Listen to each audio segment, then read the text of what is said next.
बहुत सारे साथी भी कह रहे हैं साहब अकाउंट एनपीए हो गया है तो मुझे क्या करना चाहिए। साथियों मैंने पहले भी कहा है, मैं फिर बता रहा हूं, पहला प्रयास तो यही होना चाहिए कि अकाउंट एनपीए ना हो। और एनपीए ना हो इसके लिए मैंने बताया था, क्योंकि आप अगर 3 महीने तक इंस्टॉलमेंट नहीं पे करते हैं तब आपका अकाउंट एनपीए होता है। अब अचानक तो ऐसा नहीं होगा ना कि अगले महीने आपके पास पैसे नहीं आएंगे। वो कभी कभी ऐसा हो सकता है कि अचानक कोई तूफान आ गया, बाढ़ आ गई, आग लग गई, कोई दिक्कत आ गई, व्यापार तबाह हो गया, लेकिन जनरली हमें पता होता है कि हम अगले महीने किस्त भर पाएंगे कि नहीं भर पाएंगे।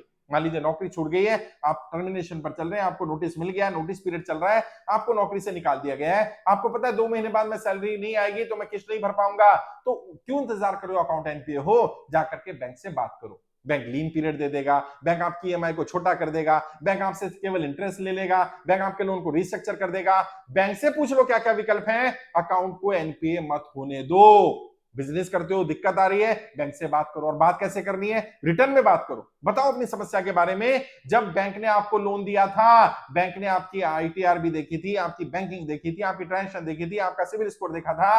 आज बैंक को सपना नहीं आएगा कि आज चीजें खराब हो रही हैं। आज अगर लग रहा है चीजें खराब हो रही हैं, इससे पहले कि खराब हो जाए बैंक से बात कर लो। और कई बार मैंने बताया, अगर अकाउंट में आप पार्ट पेमेंट भी डालते रहते हैं तो जनरली बैंक ये मानता है कि व्यक्ति बिल्कुल डिफॉल्टर नहीं है, व्यक्ति की स्थिति खराब है, पैसा देना चाहता है। इधर आप बात भी कर रहे हैं बैंक से, इधर कुछ कुछ पैसा अकाउंट में डाल रहे हैं। और कौन से अकाउंट में, लोन अकाउंट में डाल रहे हैं। अब क्या होगा, आपके लोन अकाउंट में मान लीजिए आपकी 50,000 की इंस्टॉलमेंट जाती थी, आपने 10,000 15,000 रुपए डाल दिए लोन अकाउंट में, तो आपकी इंस्टॉलमेंट तो बाउंस होगी क्योंकि आपका पार्ट पेमेंट आया है, लेकिन कम से कम बैंक को ये मैसेज चला जाएगा कि व्यक्ति जेन्युइन है, व्यक्ति फ्रॉडी नहीं है, पैसा मारना नहीं चाहता है, स्थिति खराब है, दे नहीं पा रहा है। तो क्या करो, एनपीए का समय बढ़ जाएगा आपका। मान लीजिए आपने इस महीने 15,000 करा दिया, अगले महीने कहीं से व्यवस्था हो गई, आपने पूरा पैसा करा दिया, अगले महीने फिर 30,000 रुपए करा दिया, अगले महीने फिर पूरा पैसा करा दिया, तो आपको कुछ समय मिल जाएगा, तब तक अपनी स्थिति ठीक कर लो। फिर भी नहीं होता है, मान लीजिए हो ही गया, आपने सारे हाथ पैर मार लिए, प्रयास किया, नहीं किया, अचानक पता चल गया, जो हुआ, आपका अकाउंट अब एनपीए हो गया, तो पहली कोशिश ये करो अपने अकाउंट को वापस पीए कराने की। एनपीए मतलब नॉन परफॉर्मिंग एसेट, पीए मतलब परफॉर्मिंग एसेट। क्या होगा, जो आउटस्टैंडिंग अमाउंट है आपके पास, अगर आपका कोलेटरल रखा हुआ है तो सरफेसी एक्ट में आपके पास 13(2) का नोटिस आएगा।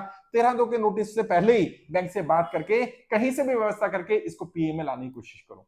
अगर आपका अकाउंट पीए में आ जाएगा तो आपको आगे आने वाले समय में समय मिल सकता है, बैंक से बार्गेन कर सकते हो, क्योंकि एक बार अकाउंट अगर एनपीए में चला गया, एनपीए हो गया, तो सरफेसी एक्ट में बहुत पावर है, खासकर से जब आपका कोलेट्रल, आपकी प्रॉपर्टी, आपका गोल्ड, आपकी गाड़ी रखी हुई है बैंक के पास गिरवी, तो बैंक के पास पावर ज्यादा है। आपने पहले ही अपने हाथ काट रखे हैं, कल को ऐसा ना हो जाए कि आपका बैंक घर ले जाए, आपकी गाड़ी ले जाए, आपका गोल्ड ले जाए और आप बचा ना पाए। क्योंकि एक बार सरफेसी एक्ट में उनके पास पावर आ जाती है तो वो उसको ऑक्शन कर सकते हैं, कब्जा कर सकते हैं, नीलाम कर सकते हैं, वो अपने पास रख सकते हैं उसको।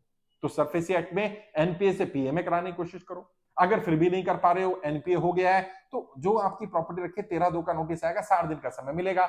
मांगा तो ज्यादा उसमें सारा आउटस्टैंडिंग, लेकिन आप अगर बैंक से बात करें और आपकी बैंकिंग सही रही हो तो बैंक वहां पर भी आपको समय दे सकता है। वहां पर भी बहुत सारी ऑप्शन मिल जाती है। बैंक से बात करके रिटर्न में बात करो, लोन को अगर शिफ्ट करा सकते हो तो किसी बैंक में शिफ्ट करा सकते हो, बीटी बोलते हैं इसको, बैलेंस ट्रांसफर करा सकते हो, दूसरा लोन मिल जाएगा, तो आपको कुछ समय मिल जाएगा। अगर आप कहीं से व्यवस्था कर सकते हैं, आपकी गाड़ी है या घर है या प्रॉपर्टी है या कुछ रखा हुआ है, उसके एवज में अगर कहीं और से व्यवस्था कर सकते हैं तो कुछ व्यवस्था करके वो पैसा दे दो, क्योंकि आपने जितने दिन इंस्टॉलमेंट दिया है आपने बहुत बड़ा अमाउंट अपना प्रिंसिपल का, अपना इंटरेस्ट के रूप में दे दिया है, प्रिंसिपल ज्यादा नहीं गया अभी आपका। तो अगर आप सेटलमेंट के लिए भी जाओगे, ओटीएस के लिए भी जाओगे, तो आपने जितना पैसा भर दिया वो सब समझ लीजिए इंटरेस्ट में चला गया, और ज्यादा पैसा भरना पड़ेगा। कोशिश करो 13(2) के नोटिस पे ही सेटलमेंट हो जाए, नहीं तो एसडीएम के यहाँ जा सकते हैं। एसडीएम साहब भी 1 महीने का समय दे देते हैं, 13(2) में भी समय मिल जाता है, बैंक भी समय दे देता है। फिर अगर 13(2) में भी आप नहीं करते हैं तो सिंबॉलिक पोजीशन 13(4) का जो नोटिस आता है, 1 महीने का समय है, उस 1 महीने के अंदर अंदर आप प्रयास करिए, कहीं से स्टे लेकर के आइए। अगर कोर्ट से लाना है तो कोर्ट से लेकर आइए, डीआरडी से लाना डीआरडी से लाइए। अगर आपको लग रहा है बैंक की गलती है तो बैंक के खिलाफ जाइए, उस 1 महीने के अंदर अंदर एक्शन ले लीजिए। अगर आपने उस 1 महीने में भी एक्शन नहीं लिया तो बैंक के पास पूरी पावर आ जाएगी, क्योंकि सिंबॉलिक पोजीशन पर ही बैंक ऑप्शन कर सकता है, आपकी प्रॉपर्टी को नीलाम किया जा सकता है। कोशिश करिए वो स्टेज ना आए, फिर भी वो स्टेज आ जाती है तो किसी लीगल व्यक्ति से एडवाइस लीजिए, हमारी लीगल टीम भी हेल्प कर देगी, आपके पास भी अपने बहुत सारे एडवोकेट्स हैं जो गाइड कर देंगे। लेकिन कोशिश करिए अपने नोन व्यक्ति को ही एडवोकेट रखा जाए, क्योंकि डीआरटी में केस जाएगा या वकील के पास कोर्ट में केस जाएगा, हाई कोर्ट में या सेशन कोर्ट में केस जाएगा, ज्यादातर जगह पर वकील जो होते हैं वो बैंकों के साथ सेटलमेंट कर लेते हैं। और क्लाइंट देखता रह जाता है, क्योंकि बैंक बड़ी यूनिट है भाई। बैंक का टर्नओवर है हजारों करोड़ का, और आपका कितना लोन है, 10 लाख, 20 लाख, 50 लाख, 1 करोड़, 2 करोड़ का। आप कितना महंगा वकील कर लेंगे? उनके पास तो महंगे से महंगे वकील है, और रोज यही काम है उनका। उन्होंने इसी काम के लिए रखे हुए, नोटिस देने का, बाकी चीजों का काम है। और बैंक का जब आपको एनपीए का नोटिस आया, तभी कोशिश करिए उसको पीए में कन्वर्ट कराने की, 13(2) पर कोशिश करिए रुकवाने की, 13(4) पर कोशिश करिए। बहुत समय है आपके पास। यदि आप सिस्टमेटिक करेंगे तो कोशिश करिए आपका अकाउंट एनपीए ना हो। अगर पार्ट पेमेंट भी डालते रहेंगे तो कम से कम बैंक को मैसेज आएगा, ये व्यक्ति बिल्कुल डिफॉल्टर नहीं है, पैसा देना चाहता है, वास्तव में स्थिति खराब है, दे नहीं पा रहा है।